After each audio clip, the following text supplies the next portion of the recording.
नमस्कार, स्वागत है आप सभी का गणेश एस्ट्रो हेल्प में। मैं हूं आपके साथ डॉक्टर दिलीप और बहुत बहुत स्वागत करता हूं आपका ज्योतिष के इस विशेष प्रोग्राम में।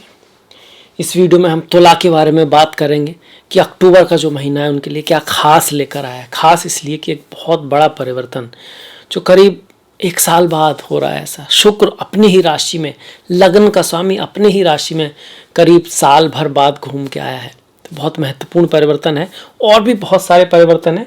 सबसे पहले हम जानेंगे ग्रहों की स्थिति क्या है, उसके आधार पर क्या अनुमान लगाया जा सकता है, क्या पॉसिबिलिटीज़ हैं, हम अपनी तरफ से किस चीज़ों का ख्याल रखें, ज्योतिष की रेमेडी क्या है, ये सब देखेंगे। तो चलते हैं चार्ट की तरफ, है ना।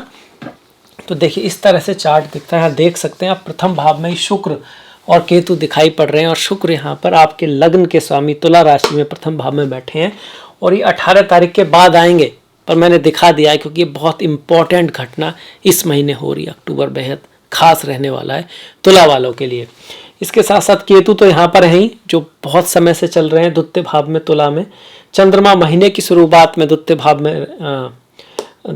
में रहेंगे। केतु यहाँ प्रथम भाव में आपके चल ही रहे हैं काफ़ी समय से। शुक्र यहाँ 1 साल बाद आए हैं। इसके बाद देखिए तृतीय भाव खाली है। चतुर्थ भाव में शनि वक्री होकर चल रहे हैं, उसको ढैया बोलते हैं। ये जो है करीब जनवरी 2023 तक यहीं पर रहने वाले हैं। इसके बाद पंचम भाव खाली है। छठे भाव में गुरु जो है वो वक्री चल रहे हैं छठे भाव में। पर यहाँ एक खास बात यह है कि गुरु छठे भाव के मालिक भी हैं। छठे भाव में है पर छठे भाव के मालिक भी हैं। राहु आपके सप्तम में है मेष राशि में, और मंगल जो है वो आपके अष्टम भाव में वृषभ राशि में है। कब तक? 15 तारीख तक। 15 के बाद मंगल आपके नवम में आ जाएंगे मिथुन राशि में। 10वां भाव खाली, एकादश खाली, और 12वें भाव में सूर्य और बुध हैं। बुध यहाँ पर 24 तारीख तक रहेंगे और 24 के बाद प्रथम भाव में आ जाएंगे आपके। तो इसलिए इसको यहीं दिखा देंगे क्योंकि 24 तक तो पूरा महीना ही समाप्त हो जाएगा। पर सूर्य जो है 17 तारीख को आपके प्रथम भाव में आएंगे और ये भी एक बड़ा चेंज है, अच्छा चेंज है 17 तारीख के बाद। तो अब रिजल्ट की बात करते हैं। देखिए महीना अच्छा या बुरा तो नहीं कह सकते क्योंकि शुरू के जो दिन है वो थोड़े से टफ हैं, पर बाद में कुछ बहुत ही महत्वपूर्ण परिवर्तन हो रहे हैं 15 तारीख के बाद से, आप कह सकते हैं। सबसे पहले हम उन्हीं को देखेंगे क्योंकि ये घटना करीब 1 साल बाद हो रही है। बहुत बड़ी घटना है कि लग्न का स्वामी ही लग्न में आकर मालव्य नाम का महापुरुष योग बना रहा है और केतु साथ में बैठे हैं। इस नजरिए से देखा जाए तो ऐसा 18 साल बाद हो रहा है क्योंकि केतु जब आएंगे तो इस चीज को और बढ़ा देंगे। घबराने की बात नहीं है। मालव्य योग को और स्ट्रांग कर देंगे और बेहतर कर देंगे और बढ़िया कर देंगे। हम राहु केतु से डरते हैं, ऐसा डरने की आवश्यकता नहीं है। ये यहाँ पर एक बहुत ही स्ट्रांग राजयोग बन रहा है। कब बन रहा है? 18 तारीख के बाद बन रहा है। इसका रिजल्ट क्या होगा? ऐसे में अगर जो बच्चे जन्म लेंगे वो बहुत खूबसूरत हो सकते हैं। उनकी जो खूबसूरती होगी वो मेस्मराइजिंग होगी, एक अलग तरह की कशिश होगी उनके अंदर। बुद्धिमान तो तुला वाले होते ही हैं। हर चीज की दोनों तरफ देख लेना, दोनों साइड को नाप तोल लेना, हर पक्ष को जान लेना, ये तो तुला की आदत होती है। पर यहाँ पर उनके अंदर क्रिएटिविटी और भी कमाल की होगी।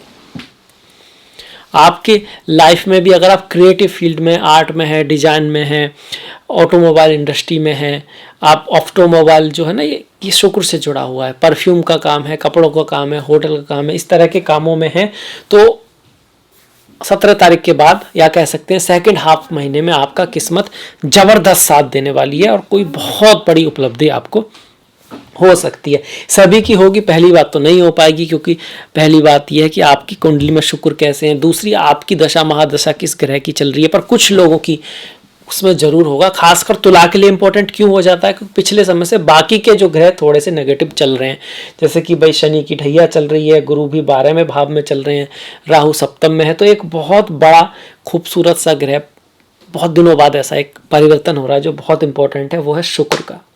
दूसरा जो बहुत इंपॉर्टेंट परिवर्तन हो रहा है सूर्य का, ये भी 17 तारीख के बाद है। सूर्य लग्न में आएंगे, एकादश भाव का स्वामी लग्न में आएगा। वैसे तो लग्न में सूर्य का गोचर बहुत अच्छा नहीं मानते हैं, पर वो नॉर्मली होता है कि प्रथम भाव में सूर्य हो तो क्या, उस समय हम राशि की गणना नहीं कर रहे हैं किस भाव का स्वामी है, पर जब एग्जैक्ट आपको रिजल्ट समझना है तो राशि का स्वामी भी देखना पड़ेगा कि है किस भाव का स्वामी, कौन से भाव के रिजल्ट हमारे पास आ रहे हैं। तो एकादश जो लाभ आएगा आपका, नेटवर्क सर्किल बढ़ेगा आपका, आपको कुछ अवार्ड इनाम मिल सकता है, आपने अगर कोई चीज़ की है या कोई कहीं आप अपना पैशन लगा रहे हैं, अपनी एनर्जी लगा रहे हैं, तो उसका रिजल्ट आपको मिलेगा। ये सूर्य दिखा रहे हैं। हाँ, थोड़ा सा ईगो बढ़ा सकते हैं, बुखार आदि का थोड़ा खतरा रहता है, यात्राओं में थोड़ा संभल के रहें, पर हाँ ये भी एक बहुत बड़ा महत्वपूर्ण परिवर्तन आपका इस महीने में होगा 17 तारीख के बाद।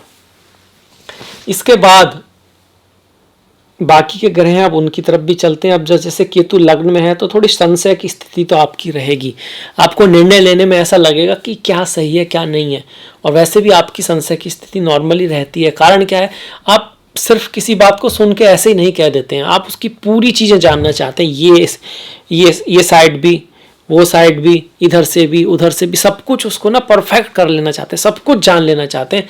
इस वजह से थोड़ा लेट होता है, डिले होता है। मैं कहूँगा ऐसे में थोड़े एक्सपर्ट की राय भी अगर ले लें तो आप बढ़िया होगा, और एक लिमिट तय कर लें कि भाई सब कुछ देखना जरूर है, पर एक लिमिट इस महीने में, दूसरे महीने में, इसके बाद हमको अगला एक्शन लेना है, तो आपके लिए बहुत बढ़िया रहेगा।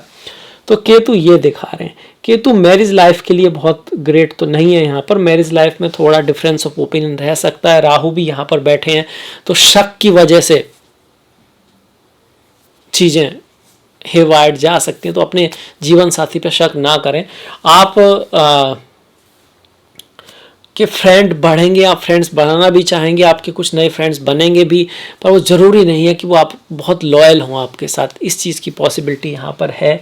शुक्र जो यहाँ पर आ रहा है वो क्या बढ़ा रहा है, हर तरह की संपत्ति सुख देगा और जीवन साथी को आपके लाइफ में ला सकता है। मतलब अब शादी विवाह के बारे में अगर आप जानना चाह रहे थे तो ये महीना कहीं ना कहीं बहुत अच्छा है, बहुत बढ़िया है, क्योंकि वैसे तो गुरु छठे भाव में चल रहे हैं, पर पूरी साल में एक बार ही घूम कर शुक्र लग्न में या सप्तम में आते हैं। जब भी आते हैं, सप्तम से भी ज़्यादा जब लग्न में आते हैं तो मैरिज लाइफ के लिए बढ़िया होते हैं, आपस में आकर्षण और प्रेम को बढ़ाते हैं। तो उस लिहाज से भी जो है महीना बेटर है, अच्छा है। इसके बाद चंद्रमा को अगर हम देखें, देखिए चंद्रमा ये शुरू में दिखाया है सिर्फ, क्योंकि शुरू में यही रहेगा महीने के शुरुआत में 1 अक्टूबर को, फिर वो बहुत तेजी से चलता रहेगा, बढ़ता रहेगा। पर फिर भी महीने की शुरुआत में अगर 10 मेष आपका द्वितीय भाव में जाकर बैठा है, भले ही वहाँ पर नीच का है, तो धन आने की संभावनाओं को बढ़ाता है। वाणी का अवश्य ख्याल रखें, आप ऐसा कुछ बोल सकते हैं कि जो जिसके कारण आपको लोग थोड़ा गलत समझ लें, सही ना समझ पाए। हालांकि आपका पॉइंट ऑफ व्यू ये हो सकता है कि आप उस बात को बस पूरी तरह से बताना चाहते हैं कि भाई इस चीज़ का ये भी पक्ष है, पर अगला व्यक्ति समझ सकता है कि ये शायद हमारे खिलाफ बोल रहे हैं। इस तरह की सिचुएशन हो सकती है, वो थोड़ा ध्यान रखें। चंद्रमा के लिए आप भगवान शिव की पूजा कर सकते हैं। अगर आपकी कुंडली में चंद्रमा कमजोर है तो बहुत अच्छा रहता है। चांदी के बर्तन का प्रयोग भी किया जा सकता है, चांदी की चीज़ों में पानी पीना भी अच्छा रहता है। साथ में ध्यान आदि का बहुत ज़्यादा इम्पोर्टेंट हो जाता है अगर चंद्रमा का कुंडली में कमजोर है तो। इसके बाद देखिए करियर के बारे में अगर हम देखें तो ओवरऑल महीना अच्छा कब है, हाफ महीने के बाद 15-16 तारीख के बाद महीना ज़्यादा अच्छा है। बिजनेस के लिहाज से भी अगर हम बात करते हैं तो महीने के एंड की तरफ अगर हम जाते हैं 15, 16, 17, 18 तो चीज़ें बेहतर होंगी। उससे पहले थोड़ा सा आपके जो बिजनेस का मतलब हुआ कहीं पार्टनरशिप में हम कुछ कर रहे हैं, पति पत्नी के बीच में हो या कोई और बॉन्डिंग हो, और तरह की पार्टनरशिप हो, और डिफरेंस ऑफ ओपिनियन रह सकता है। हालांकि नंबर ऑफ पार्टनर बढ़ सकते हैं। फॉरेन चीज़ों से आपसे अलग जो लोग हैं जिनके साथ आपने पहले काम नहीं किया, वो नए लोग भी आपकी लाइफ में आ सकते हैं, खास करके अगर राहु की दशा महादशा है। अगर गुरु शनि की दशा है तो पुराने लोग वापस आएंगे, पुराने पार्टनर वापस आ सकते हैं, पुराने फ्रेंड्स से आपकी मुलाकात हो सकती है जिनसे आप पहले काफ़ी समय पहले मिले होंगे, पर बीच में अभी कोई गैप हो गया है, इसकी पॉसिबिलिटी भी यहाँ पर राहु बना रहे हैं। स्वास्थ्य का ध्यान रखें, यहाँ पर स्वास्थ्य का ध्यान रखें। इन लॉस के साथ थोड़ा अनबन होने का चांसेस राहु यहाँ पर बनाकर बैठे हैं। एज ए रेमेडी आप राहु के लिए माँ दुर्गा की पूजा और माँ सरस्वती की पूजा कर सकते हैं। सरस्वती की पूजा क्यों? क्योंकि राहु केतु अज्ञान को दिखाते हैं, काम, क्रोध, लोभ, मोह, ईर्ष्या, अहंकार।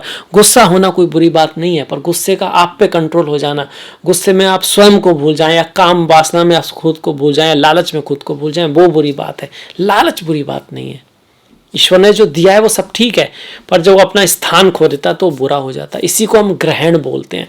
ग्रह शब्द जो है ना वो ग्रहण से ही आया है। सूर्य ग्रहण, चंद्र ग्रहण, ये हमारे मन को ग्रहण कर लेते हैं, हमारी आत्मा को ग्रहण कर लेते हैं और हमें एक डेस्टिनी की तरफ ले जाते हैं, एक प्रारब्ध की तरफ ले जाते हैं। पर अगर हम इससे ऊपर उठकर अपने गुणों से, सत्वगुण, तमगुण, रजगुण, इन तीनों से ऊपर उठकर, मन के ऊपर उठकर बुद्धि से काम लें और बुद्धि के थ्रू आत्मा से, बोलते हैं ना अंतरात्मा की आवाज होती है, कहीं ना कहीं एक आभास होता है आपको। बुद्धि तो है ही है, साथ में एक चीज है जिसको हम आत्मा बोलते हैं। तो उस लेवल पर अगर हम चलते हैं तो फिर हम डेस्टिनी को भी बदल सकते हैं, प्रारब्ध को भी किसी हद तक बदल सकते हैं। तो देखिए ये आ गया हमारा राहु के बाद शनि की बात करते हैं। तो देखिए शनि महाराज घर से थोड़ा दूरी बना सकते हैं, सुखों में थोड़ी सी कमी ला सकते हैं, माता से भी दूरी बन सकती है, माता की लाइफ में थोड़े उतार चढ़ाव रह सकते हैं।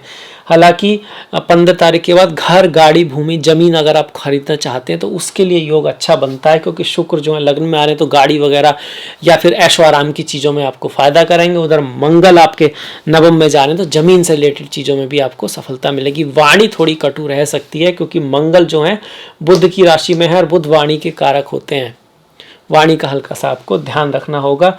शनि की तीसरी दृष्टि गुरु पर रहेगी, दसम भाव पर रहेगी। दसम भाव पर गुरु और शनि की दृष्टि पड़ना आपको जॉब दिला सकती है, आपकी पद प्रतिष्ठा प्रमोशन हो सकता है, कोई कार्य के क्षेत्र में कोई बड़ी बदलाव यहाँ पर आ सकता है। होगा जब आपकी कुंडली में भी कहीं ना कहीं गुरु शनि यहाँ पर होंगे या दसम भाव पर उनकी दृष्टि पड़ रही होगी, उनकी डिग्रियाँ आपकी जन्म कुंडली की डिग्रियों से मिल रही होंगी, तभी होगा, सभी के साथ नहीं हो पाएगा।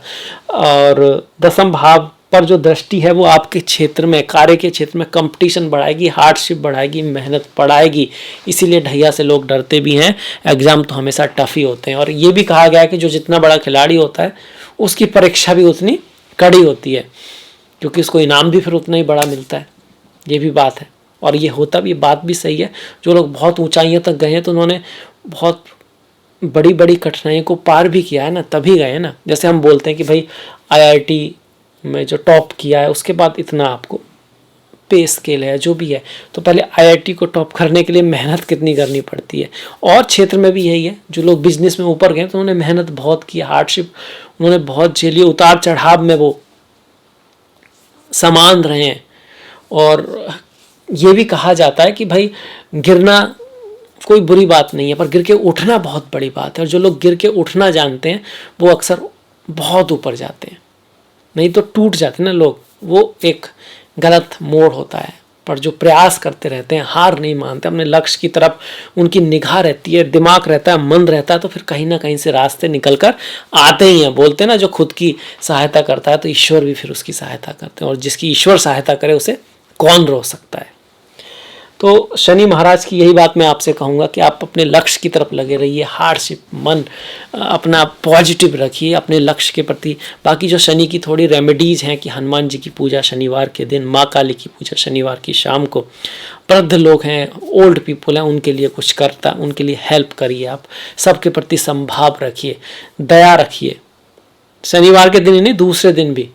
ऐसा नहीं कि शनिवार के दिन आप वृद्धों के साथ बहुत अच्छे हैं और सोमवार के दिन नहीं, ऐसा नहीं करना है। दिल से आपके अंदर ये चीज़ें आनी चाहिए, तो शनि आपको अच्छा रिजल्ट अवश्य देंगे। शनि पश्चिम की दिशा तो दिखाते हैं, घर में पश्चिम की जो दिशा है वो साफ सुथरी रखें, वहाँ पर अगरबत्ती वगैरह आप जला सकते हैं, क्योंकि शनि को ना सुगंध जो है ना, गंध शनि से रिलेटेड है। शुक्र से तो है ही, पर शनि से भी रिलेटेड है। इसके बाद शनि की जो लास्ट दृष्टि है वो लग्न पर रहेगी। चीज़ें थोड़ा डिले होंगी, हार्डवर्क थोड़ा करना पड़ेगा, मेहनत थोड़ी रहेगी। इसके बाद बढ़ जाते हैं, देखिए पंचम भाव। पंचम भाव का स्वामी अपने से 12 में जा रहा है, पढ़ाई लिखाई के लिए दूर जाना पड़ सकता है, संतान से थोड़े मतभेद रह सकते हैं, पर अपने आप में राजयोग है। मतलब अगर आप एजुकेशन के मामले में थोड़ा हार्डशिप करेंगे, मेहनत कराएंगे तो रिजल्ट अच्छा आएगा, डरने की बात नहीं है। बुध भी अपनी राशि में भले ही 12 में भाव में हो तो आपको स्कॉलरशिप वगैरह मिल सकती है, विदेश जाने के योग यहाँ पर बनते हैं। गुरु छठे भाव में है तो संतान के साथ थोड़ा बहुत मतभेद हो सकता है। संतान के लिए अगर आप प्रयास कर रहे हैं कि वह मेरी संतान हो जाए, तो उसमें थोड़ा डिले होने की संभावना है।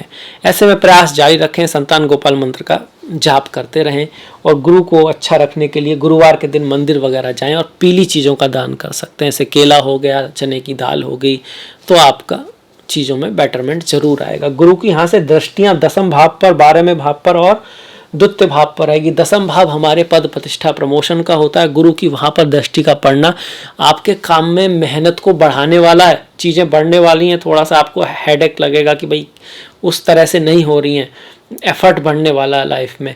पर अगर आप किसी जॉब की तलाश में हैं तो जॉब मिल भी सकता है। 12वें भाव पर भी गुरु की दृष्टि आपके खर्चे को बढ़ाएगी, पर स्पिरिचुअलिटी अध्यात्म में अगर आपकी रुचि है तो उसके लिए शुभ रहेगी। और द्वितीय भाव पर जो दृष्टि है आपके धन के कहीं ना कहीं से सोर्स आपके बन जाएंगे, कुछ ना कुछ पैसे के मामले में कुछ ना कुछ होता रहेगा जब तक गुरु की आप पर कृपा है। इसके बाद देखिए सप्तम में राहु। अब सप्तम में राहु हैं और सप्तम भाव तो पार्टनरशिप का है, तो थोड़ा अपनी पत्नी के साथ, पति के साथ रिश्तों को संभाल के रखें। यात्रा में थोड़ा संभल के चलें, ये भाव यात्राओं का भी होता है। किसी से भी लड़ाई झगड़े में ना पड़े, खास करके उससे जो आपके साथ सामने से कह रहा है कि मैं तेरा शत्रु हूँ, क्योंकि ऐसे शत्रु जो सामने होते हैं ना, पीछे नहीं रहते, वो सप्तम भाव दिखाता है। वहाँ राहु बैठे हैं तो वहाँ वैसे तो शत्रु का विनाश दिखाते हैं राहु, पर फिर भी ये सिचुएशन ऐसी है कि उस शत्रुता से बचा ही जाए तो बढ़िया रहेगा यहाँ पर। और चरित्र के मामले में अपने आप को स्ट्रांग रखिए, बना के रखिए, मर्यादा का ध्यान रखिए, अपनी जो लिमिट है उनको मत तोड़िए। राहु लिमिट तोड़ते हैं, किसी कानून को नहीं मानते हैं। तो एक तरह से तो अच्छा है, जो लिमिट नहीं तोड़ेगा वो साइंटिस्ट नहीं हो सकता, इसलिए राहु बहुत ग्रेट साइंटिस्ट हैं। पर बहुत सारी चीज़ों में लिमिट में रहना ही ठीक रहता है, तो उस चीज़ का आप ध्यान रखेंगे तो अच्छा रहेगा।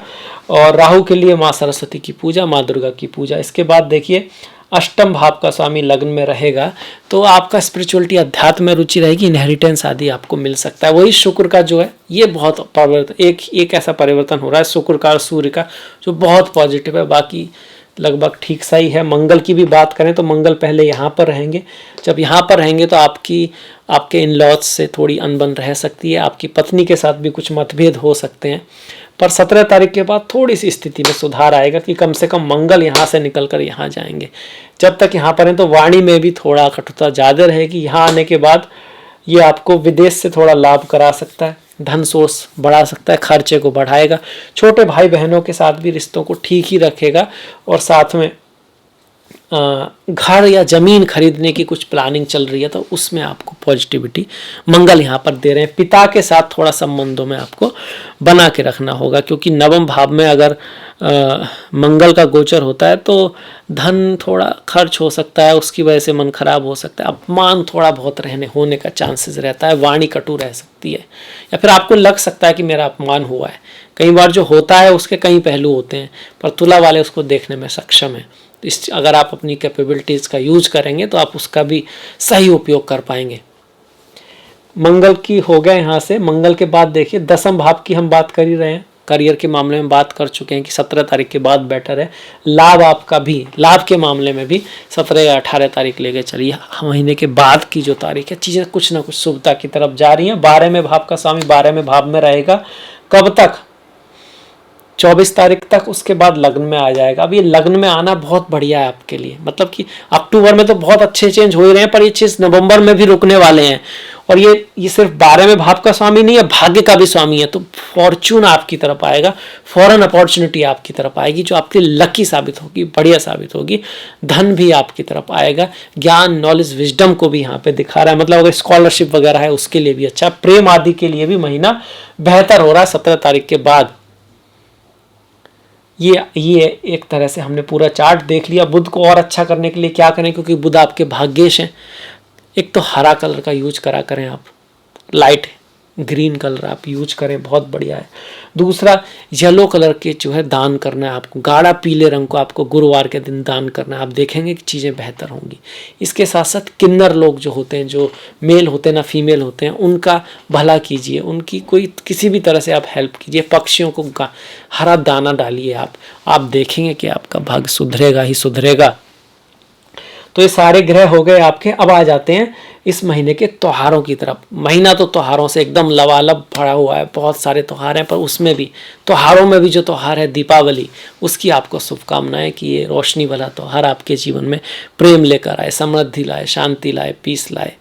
और इसके साथ साथ दूसरे भी बहुत सारे त्यौहार हैं, उनकी तरफ बढ़ते हैं। 2 तारीख को गांधी जयंती है, शास्त्री जी का जन्मदिन है। इसके बाद 3 तारीख को दुर्गा नवमी है आपकी, शरद जो नवरात्र हैं उनकी नवमी तिथि है 3 तारीख को, 3 अक्टूबर को। 4 को फिर आपका शरद नवरात्रि का लास्ट दिन हो गया। 5 तारीख को दशहरा है। 13 तारीख को करवा चौथ है। 22 तारीख की धनतेरस है और 24 की दिवाली, 25 का गोवर्धन और 26 की भाई दूज है और 30 तारीख को आपका छठ है। तो पूरा महीना त्योहारों से भरा है। इसके साथ साथ आपके जो फास्ट हैं वो तो है ही कि भाई पूर्णिमा 9 तारीख की है आपकी अश्विन पूर्णिमा।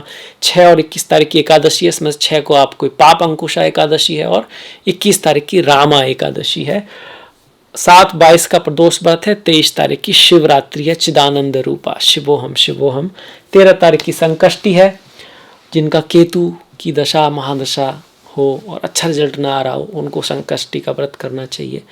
और भगवान गणेश का ये त्यौहार है। हर तरह से आप कह सकते हैं पुत्र प्राप्ति करना चाहते हैं उसके लिए भी इम्पोर्टेंट है। किसी चीज़ में आपकी रुकावटें आ रही हैं तब भी संकष्टी का व्रत बहुत अच्छा रहता है। एकादशी का तो हम पहले ही बात कर ही चुके हैं, बहुत विशेष है, पर संकष्टी का भी बहुत विशेष है। इसके साथ साथ 25 तारीख की कार्तिक अमावस्या है और 17 तारीख की तुला संक्रांति है। 17 तारीख को ये जो परिवर्तन हो रहा है सूर्य का, जो आपके लिए बहुत शुभ है, वो कब हो रहा है? 17 को हो रहा है। तो ये था मेरी तरफ से तुला वालों के लिए राशिफल। आई होप आपको पसंद आया होगा, अच्छा लगा होगा। तो प्लीज़ लाइक कीजिएगा, शेयर कीजिएगा जितना आप कर सकते हैं। आपका सहयोग बहुत महत्वपूर्ण है, उसको इसी तरह से बना के रखिएगा। मैंने डिस्क्रिप्शन में लिंक दिया है फेसबुक का, इंस्टाग्राम का, तो प्लीज़ लाइक, प्लीज़ फॉलो। आपसे मुलाकात होगी नेक्स्ट वीडियो में। तब तक के लिए अपना ख्याल रखें, अपनों का ख्याल रखें, सभी का ख्याल रखें। नमस्कार।